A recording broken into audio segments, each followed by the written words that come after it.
శ్రీదేవి భూదేవి సమేత శ్రీ కళ్యాణ వెంకటేశ్వర స్వామి వారి ప్రథమ వార్షికోత్సవ వేడుకలు ఘనంగా నిర్వహిస్తున్నారు.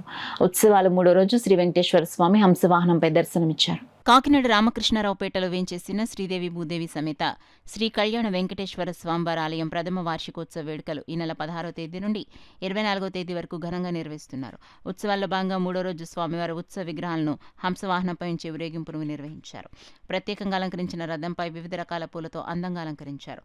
రామయ్య వీధి నుండి ప్రారంభమైన ఊరేగింపును ఆలయ కమిటీ ప్రెసిడెంట్ సీరపు వెంకటరమణారెడ్డి, ఆలయ వ్యవస్థాపక ధర్మకర్త మునగాల అప్పారావు కుటుంబ సభ్యులు కొబ్బరికాయ కొట్టి స్వామివారి వాహన సేవను ప్రారంభించారు. గ్రామోత్సవంలో చిన్నారుల కోలాట నృత్యాలు, దేవతామూర్తుల వేషధారణలు, మహిళల కోలాట నృత్యాలు, కోళ్ల సంబరాలు, డోలు, సన్నాయి వాయిద్యాలు, వేద పండితుల మంత్రోచ్చరణల నడుమ ఊరేగింపును నిర్వహించారు. ఉత్సవాల 3వ రోజు స్వామివారు హంసవాహనంపై పురవీధుల్లో ఊరేగారు. పెద్ద సంఖ్యలో తరలివచ్చిన మహిళలు ఊరేగింపులో పాల్గొని స్వామివారి రథాన్ని ముందుకు లాగారు. సన్నాయి మేళాలు, కోల సంబరాలు, కోలాట నృత్యాలు, వేద పఠనం, గోవిందనామస్మరణతో సాగిన ఊరేగింపులో ప్రజలు పాల్గొని స్వామివారిని కళ్లారా దర్శించి పులకించారు. ఈ కార్యక్రమంలో ఆలయ కన్వీనర్ దారపు మాధవరెడ్డి, ధర్మకర్త Munagala Gurunath Reddy, vice president Nayina Satyanarayana, joint convener Sirapu Babji, treasurer Neelapu Bala Venkatrao, joint treasurer Chilla Venkataramana, organising vice president Darapu Veman Reddy, working president దారపు గోవిందరాజారెడ్డి, ఆలయ కమిటీ సభ్యులు, మహిళలు పాల్గొన్నారు. స్థానిక రామకృష్ణరావుపేట కృష్ణమూర్తి వీధిలో వేచి ఉన్న శ్రీదేవి భూదేవి సమేత శ్రీ కళ్యాణ వెంకటేశ్వర స్వామి బ్రహ్మోత్సవాలు మొదటి సంవత్సరం జరుగుతున్నది.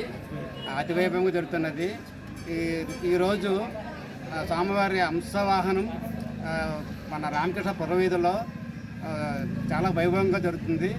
ఈ 26 వరకు ప్రతిరోజు ఒక్కొక్క వాహనంతో వైభవంగా చేస్తున్నాం. కావున భక్తులందరూ ఇచ్చేసి స్వామివారిని దర్శించుకొని తీర్థప్రసాదం స్వీకరించవలసింది కోరుచున్నాం. శేషవాహనం మీద స్వామివారిని పురవీధుల్లో ఊరేగించడం జరిగింది. ఈరోజు హంసవాహనం మీద స్వామివారు పురవీధుల్లో చాలా అతి వైభవంగా వేరేస్తారు. దానిలో భాగంగా ఈ నెల 25వ తారీఖు వరకు కూడా 25వ తారీఖు వరకు వాహన సేవలండి. 26వ తారీఖు నాడు కోల సంబరం స్వామివారికి ఉంటుంది. కావున భక్తులందరూ ఇచ్చేసి స్వామివారి దివ్యమంగళ స్వరూపాన్ని దర్శించి వారి కృపా కటాక్షాలకు పాత్రలు కాగలని కోరి ప్రార్థిస్తున్నాం. అదేవిధంగా మంగళ వాయిద్యాలతో వేదమంత్రాల ఆశీర్వచనంతో మరియు తప్పిడిగుళ్ళు కోలాటంతో పురవీధుల్లో చాలా అతి వైభవంగా కాకినాడలో పెన్నప్పుడు లేని విధంగా స్వామివారిని బ్రహ్మోత్సవాల కార్యక్రమంలో తిరుపతిలో బ్రహ్మోత్సవాలు తరిపించేలాగా చాలా అతి వైభవంగా చేయడం జరుగుతుంది. దానికి చేయడానికి కమిటీ అందరూ కూడా సహకరించి మా అందరికీ తోడ్పాటు అందిస్తున్నారు. వారందరికీ